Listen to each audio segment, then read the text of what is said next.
What's up, guys? Welcome back to the channel.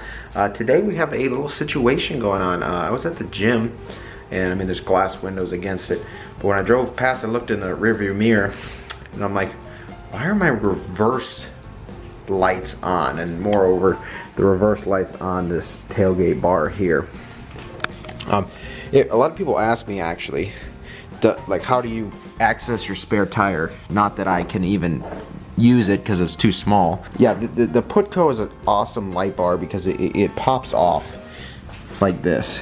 The brackets actually mount to the truck and it snaps in and snaps out. What had happened was I was in, just my running lights on like now, and this was showing reverse. A couple things I found. Is right here. I mean, that cover has been stripped back right there at the top. There's some wires showing. I don't know how that happened exactly. And then underneath here, what happened is I shook this module here. The reverse light turned off. So that's where we're at now. So if I shake this module, let's see if this goes back to reverse. Let's see if I can get my hand on it. So I'm just shaking this module, messing with the wires, getting them around here, just seeing what's happening. I mean, there's a lot of water that's up in this bumper from the snow. Here's the wiring itself. I know a lot of you guys were hating on me when I wired this and didn't use heat shrink tubing, but part of it is because I can't really use heat shrink tubing around this whole harness. When I shook the module, the light changed. So what I'm trying to decide if I want to get into this and tear all this apart. It's so weird because the light was showing reverse when the running lights were on.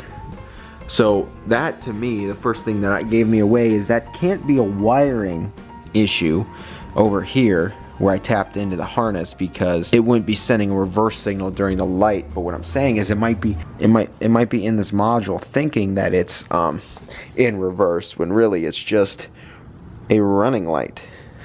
So I'm trying to see here / see what I can do. I might pull this module down, cut some wires, and try and see if I can tape it up, get a little, dry it out, because can't be driving down the road with this thing like thinking it's in reverse.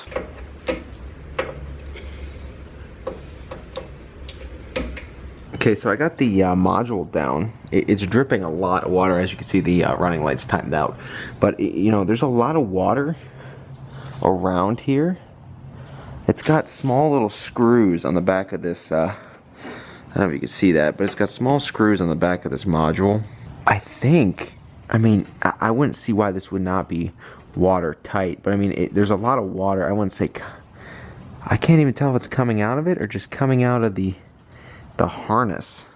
I'm gonna dry this module off, that's for sure. And then what we're gonna do is, if I've got the tools, I might tear it apart, see what's inside. If it's full of water, then I know we have an issue. Yeah, let's see. How small these things are. I mean, you can't even see them. They're so small. Alright, so all the screws are out. Let's see what we got going on in here. And okay, well, that's a gigantic glob of silicone. If it's that water protected, man, I'm gonna go with that is not the issue then. When I was jiggling this around, which may have very well been this end, these wires that are also stripped out up there, that could be our issue. I'm gonna screw this back together, see what's going on, because yeah, that's probably not the issue if there's that much silicone in there. Okay, so now we got this back together. Just gonna dry off these electrical connections here. I'm gonna tape it up a little bit, further down, so all those wires are covered. Same thing with this, and try to figure out and isolate this issue. My biggest concern here is that these wires up here have split and the one is showing. I'm guessing that's where it's probably grounding out or something, causing the reverse to come on while it's driving. I don't know how or when this could have like stripped up here, but let's try to figure this out.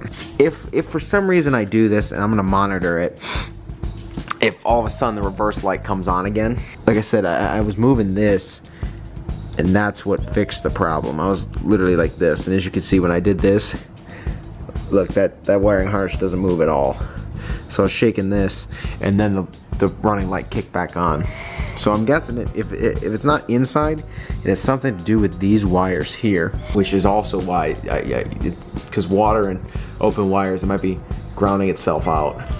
We actually got some cool things coming to the channel. I got some mods that I'm actually picking up tomorrow for this guy. And then on top of that, we're also gonna do, I guess while I'm picking the mods up, I'll probably order another mod that I wanted to do for this truck as well. I got company is sending me a bunch of items. I mean, I guess it all consists of one mod, but those are going to be going in soon too.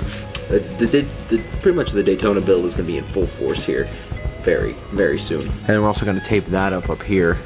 So hopefully no more water gets into that little open wire. I'll put it back on and see how long, you know, it holds. And then if there's still a problem, we'll contact Putco, see what's going on.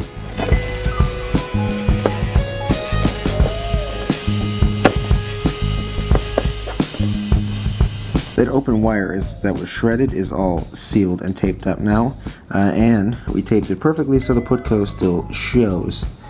I guess it's time to reinstall this and see where we're at. But if you guys didn't catch what I was saying earlier, yeah, it just clips right in there, these clips, and then that's how you access your spare tire hole. It's kind of small compared to the 37, so kind of useless. I may take it out someday, especially when I go to the 40s. I'm probably gonna drop that.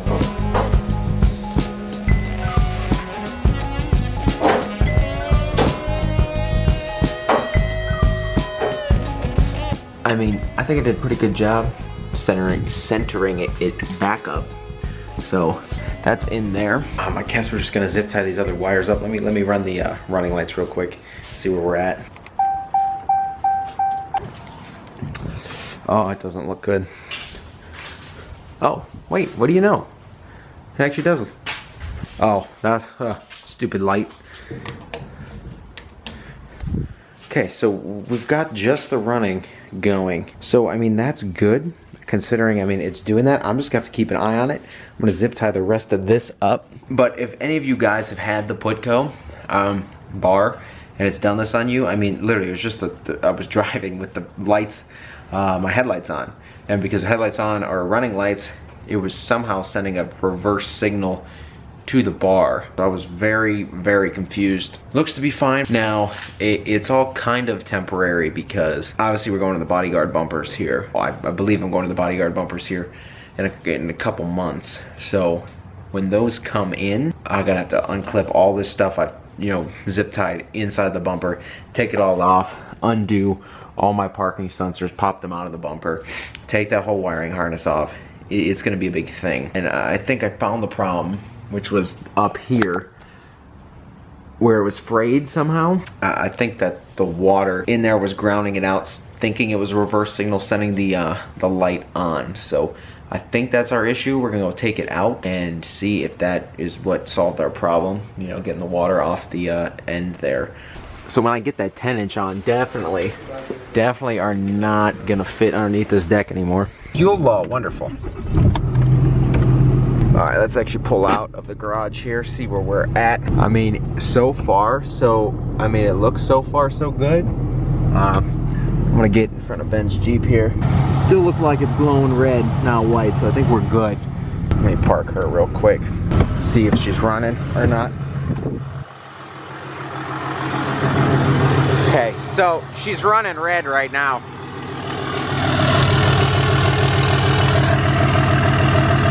That's good. I actually got to run to the store. Ugh. So while I run to the store, I'm going to see if it stays red by the time I get there, which will be it's a decent little trip here. Oh, we got a little Maserati going. Whew. I love those cars too. Probably because it's a Fiat. I love Maseratis too. Probably because it's a Fiat Mopar product. So that's actually my dream for the longest time, was have a truck, a Jeep, a sports car, and a luxury car. So we're gonna work our way towards that. And the luxury car, my end luxury car is probably gonna be a Maserati. But you know, in the meantime, I wouldn't have a problem messing with an Audi or a Beamer or something like that. So we'll have to see as this journey continues on this channel. So if you guys want the absolute worst condition to drive in with a windshield tint, it is this. It is raining at night, and it's raining heavily.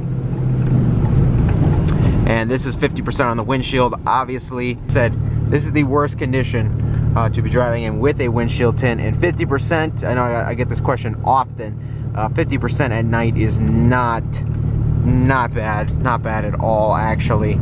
So I mean, it's manageable. A while back I tinted my buddy's Camry with a 35% on the windshield, and he sends me Snapchats of all the time. He's like, just like a day like this morning, it was like this up where he's at, and he's like, yo, he's like, sometimes it's a little sketchy driving, especially if you don't have like HIDs or LED headlights, but he's like, I mean, it's so, he loves it because, like, I mean, it's dark, you can't see, you pretty much can't see in with, you know, sides tinted, but he said it's very dark while driving. So if you guys are looking for a windshield tint, 50% is probably your limit if you want to be able to see in all conditions with no issues at all. Made it to good old Kroger here. Oh, I was wondering where my keys were. Oh. I mean, I think that's probably close enough. Okay, so I just left Kroger. Looks like I got a friend. Oh, that's right. That's how you do it. Like, if this is how high it's gonna sit with the, you know, the bigger lift and the 40s, I mean, this height is pretty sick. I love it. Definitely gonna need these RBP boards like stat though. Oh. However, still manageable getting in at hopefully if that's the same height as a 10-incher. All right, so we're back here. Let's see how our tailgate bar is doing. And we're still running red. All right, guys, so that's pretty much gonna wrap it up for tonight. We're gonna keep an eye on that. Like I said, I wish I could have captured it on video, but like I said, I shook that module and it went away, and then since then it was fine. So we're gonna keep an eye on that. But so cold weather, winter, salt, snow, all this stuff, it's just getting old. I need spring, I need nice weather. Once I get all the Daytona SEMA kind of style stuff on that truck, we're gonna, I mean, it's probably gonna be, I always say garage kept if possible, but there's no garage big enough that will be big enough for that. So we're gonna have to keep it down, driving in nice weather, the occasional rain, but definitely not any snow or salt after that, because that'll be ridiculous to clean. I don't want to deal with any more electrical issues like that. So I mean, we'll see when we get the new bumpers on, we'll route the new harnesses and stuff. So we're picking up a mod for the truck tomorrow, and then while I'm picking that one up, I'm thinking about ordering another one. A company is sending me something, a large amount of something, let's just say that, and that's going on the truck as well. So there's 3 things coming in. We're trying to design a coilover lift kit for Ben's Jeep over here, custom coilover. But I saw an Instagram post today, it was like 134 days till Daytona, and I'm like, oh shoot, that's coming in hot. Even though 134 days seems like a lot to you guys, but as like a builder and you're like, oh man, it's 100 days, the lift can get done in 1 day. It's like, when are the parts coming in, all this stuff, there's a lot to do, you know, leading up to then. So we will definitely see how this plays out. So I'm excited. Semi big day tomorrow, picking up a mod, and that should also be installed this weekend if everything goes as planned. Yeah, so guys, if you haven't been here before, feel free to get down there, click subscribe. If you enjoyed this video, shoot it a like. I will see you guys tomorrow, and then Friday also. Oh, that's what it was. Friday's gonna be a big day as well, and then possibly Saturday and Sunday. I mean, it's gonna be a big week here, and I will see you guys tomorrow.